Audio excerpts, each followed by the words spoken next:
చంద్రబాబు అధికారంలోకి వచ్చిన ఏడాదిలోనే రాష్ట్రంలో దారుణాలు చోటు చేసుకుంటున్నాయని మాజీ సీఎం జగన్మోహన్ రెడ్డి అన్నారు. సింహాచలం బాధితులను పరామర్శించి మృతుల కుటుంబాలకు సానుభూతి తెలియజేశారు. వైకుంఠ ఏకాదశి రోజు కూడా ఇలానే జరిగిందన్నారు. తిరుమలలో తొక్కిసలాట జరిగి 6గురు మరణించారని గుర్తు చేశారు. చందనోత్సవం ఎప్పుడు జరుగుతుందో సీఎంకు తెలియదా అని ప్రశ్నించారు. లక్షలాది మంది భక్తులు వస్తారని తెలిసి నిర్లక్ష్యం వహించారని మండిపడ్డారు. సింహాచలంలో 6 రోజుల క్రితమే గోడ కట్టడం మొదలు పెట్టారని అన్నారు. ఆ గోడను కూడా కాంక్రీట్తో కాకుండా ఫ్లై యాష్తో కట్టారని మండిపడ్డారు. నాణ్యత లేకపోవడం వల్లనే గోడ కూలిందని మండిపడ్డారు. దేవుణ్ణి కూడా ప్రార్థిస్తా ఉన్నాను. ఈ ఘటనను చూస్తే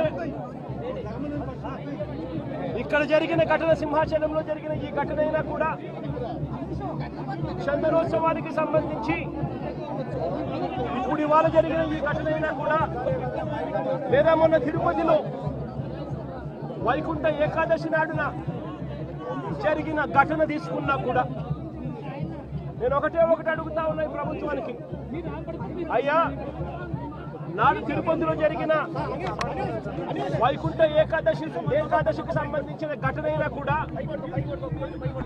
ఈరోజు చందనోత్సవానికి సంబంధించిన జరిగిన ఘటన అయినా కూడా, ఏ రోజు చందనోత్సవం జరుగుతుంది, ఏ రోజు వైకుంఠ ఏకాదశి వస్తుంది అన్నది ప్రభుత్వానికి తెలియదా అని అడుగుతా ఉన్నా. ఎప్పుడు జరుగుతుందో తెలుసు. ఆ జరిగే రోజున లక్షల మంది భక్తులు వస్తారు అన్న సంగతి కూడా తెలుసు. తెలిసినా కూడా కేవలం నిర్లక్ష్య వైఖరితో అనేక మంది ప్రాణాలను బలికొన్నారు.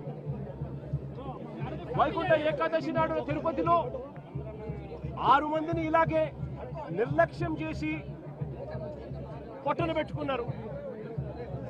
అప్పుడు కూడా అంతే. చంద్రబాబు నాయుడు గారు కుప్పం పర్యటన ఉంది అని చెప్పి పోలీసులందరినీ కూడా కుప్పంకు పంపించారు.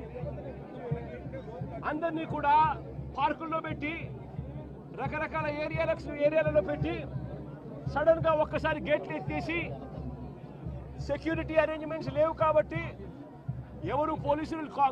పోలీసులు ఎవరు లేరు కాబట్టి, అందరూ చంద్రబాబు నాయుడు గారిని ప్రసన్నం చేసుకునే దానికి వెళ్ళిపోయారు కాబట్టి, అందరినీ కూడా పార్కుల్లోనూ అక్కడ ఇక్కడ ప్యాక్ చేసి, సాయంత్రం పూట ఇక లైన్లలో నిలబడండి అని చెప్పి గేట్లు ఎత్తారు. తిరుపతిలో జరిగిన తోపులాటలో 6 మంది మరణించడం జరిగింది. లక్షల మంది వస్తారు అని తెలిసినా కూడా జరిగిన ఘటన. ఈరోజు చందనోత్సవం రోజు కూడా లక్షల మంది భక్తులు వస్తారు. ఈరోజు అప్పన్న స్వామి